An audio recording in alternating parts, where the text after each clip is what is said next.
तो ये जो उर्मिला है और माता सुमित्रा है, वो दोनों मुस्कुरा रही थी। तो हनुमान जी उनके चरणों में निवेदन करने पहुंच गए, प्रणाम किया और प्रणाम करने के बाद उन्होंने सबसे पहले सुमित्रा मैया से पूछा, मैया एक बात मेरी समझ में नहीं आ रही है, लक्ष्मण जी को वीरघातनी शक्ति लगी हुई है और आप मुस्कुरा रही हैं, ये क्यों है भला?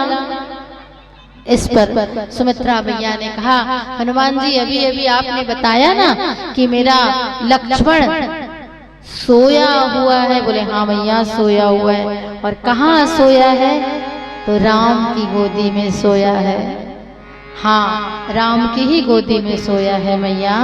तो माँ ने मुस्कुरा कर कहा, जिसका बेटा रण क्षेत्र में गया हुआ हो, उस रण क्षेत्र में गए हुए वीर पुरुष के जब सीने में निशान पड़ते हैं घाव के, तो ये उनके लिए परम वीर चक्र की भांति होता है, इसलिए मुस्कुरा रही हूँ। दूसरा, मेरे बेटे ने 14 साल न सोने का संकल्प मेरे पांव को धर के लिया है, लेकिन मेरा राम इतना प्रेम करता है अपने भाई से कि वो 14 साल की नींद को एक रात में पूर्ण करने के लिए उसे अपनी गोदी जैसा स्थान दिया है। अब बताओ, रोज मेरा बेटा जागता था और राम सोता था, आज मेरा बेटा सोया है और राम जाग रहा है, तो मैं क्यों रोऊं? ये मेरे लिए सौभाग्य की बात है। एक सत्य घटना बताऊं आपको, मैं 9वीं में पढ़ रही थी जब कारगिल युद्ध चल रहा था। उस कारगिल युद्ध में एक घटना हो गई थी। एक स्त्री का एक ही बेटा था और शहीद हो गया था। शहीद हो गया तो उसको गांव में लाया गया और गांव में लाने के बाद बढ़िया बैंड बाजा के साथ गाड़ी में उसकी शव यात्रा निकाली गई। आसपास के पूरे गांव के लोग एकत्रित हुए थे और बैंड बाजा में देशभक्ति गीत चल रहा था। आगे आगे वो शव यात्रा चल रही थी, ठीक उसके पीछे उसकी माँ थी और वो रो रही थी। जो अन्य स्त्रियां थी वो उनको ढाढ़स बनाती थी, मत रोइए बहन, आपका बेटा बहुत अच्छी मौत को प्राप्त हुआ है, मत रोइए।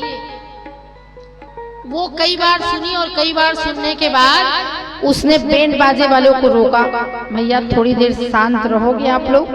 और जो माइक बज रही थी वहां से एक ऐसा माइक मंगा और हाथ में पकड़ के बोली, इसलिए नहीं रो रही हूं मैं कि मेरा बेटा मर गया है। कौन कहता है कि मेरा बेटा मर गया है? मेरा बेटा मरा नहीं है, बल्कि अमर हो गया है, शहीद हो गया है। और शहीद की माएँ आंसू नहीं बहाती, इसलिए मैं उस लिए नहीं रो रही हूँ। मैं तो इसलिए रो रही हूँ कि मैं भगवान से कह रही हूँ कि भगवान आपने मुझे एक ही बेटा क्यों दिया? ऐसे 2-4 और बेटे दिए होते तो भारत माता की सेवा के लिए उन्हें भी न्यौछावर कर देती। ये सोचकर मैं रो रही हूँ। सुमित्रा मैया ने भी यही कहा, हनुमान अभी तुम वापस जाओगे और मेरे लक्ष्मण को कुछ हो जाए ना तो राम से कह देना अकेले वापस ना आए। जब तक मेरी पुत्र वधू को ना लेगा वो वापस अयोध्या में कदम ना धरे। क्या हुआ अगर मेरा लक्ष्मण वीर गति को प्राप्त कर लेगा तो शत्रुघ्न अभी भी है, मैं उसको भी तैयार करके भेज दूंगी। हनुमान जी महाराज नतमस्तक होकर लौटने लगे माँ के चरणों में। बोले माँ इतनी महान आप हो तो आपका बेटा महान तो रहेगा ही।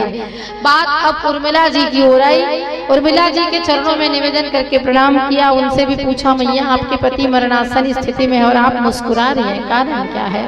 उर्मिला मैया ने कहा, हनुमान जी अभी अभी आपने बताया ना कि मेरे पति सो रहे हैं। बोले हाँ मैया सो रहे हैं। किसकी गोदी में सो रहे हैं? बोले राम की गोदी में सो रहे हैं। और कौन रो रहे हैं? बोले राम रो रहे हैं। अरे तो जिसके लिए जगत का पिता रोता हो उसके लिए मैं अपने तुच्छ आंसू क्यों बर्बाद करूं? इसलिए मैं नहीं रो रही हूँ हनुमान। और हाँ, अगर आपको 2-4 घंटे विश्राम करनी हो तो कर लो, मेरे पति को कुछ नहीं होगा, क्योंकि जिसके चरणों में काल रहा करते हैं उस महाकाल की गोद में मेरे प्रभु सोए हैं, मेरे पति सोए हैं। और दूसरी बात, सूर्य उदय से पहले आपको ये संजीवनी ले जानी है ना, पहले तो सूर्य भगवान हमारे आराध्य हैं, इसलिए उनके चरणों में निवेदन करूंगी कि वो ना निकले। लेकिन सूर्य अगर ये सृष्टि की संरचना का अगर वास्ता देंगे कि मैं रुक नहीं सकता हूँ, मेरी गति चलना है, तो चलिए। उसके बाद मैं देखूं कि एक स्त्री का सतीत्व उसको आगे बढ़ने से कैसे नहीं रोकता है, अर्थात मैं अपने सतीत्व के दम पर उनको रोक दूंगी। आप चाहें तो 2-4-8 घंटे विश्राम कर लीजिए, उसके बाद जाइएगा, सूर्योदय नहीं होगा, आप फिक्र मत करिए।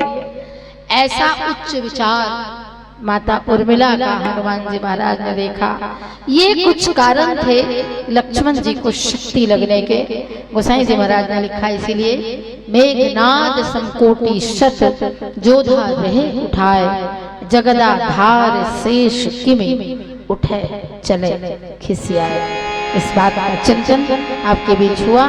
मानस प्रेमी श्रोता संत समाज, कभी कभी हम भी हार मान जाते हैं, लेकिन ये भूल जाते हैं कि अच्छा हो चाहे बुरा हो, सब उन्हीं के हाथ में है, वही करते हैं। अच्छा हो रहा है तो हरि की इच्छा है, और बुरा हो रहा है, अच्छा हो रहा है तो हरि की कृपा है, और बुरा हो रहा है तो हरि की इच्छा है, ये मानकर उसे स्वीकार करना चाहिए।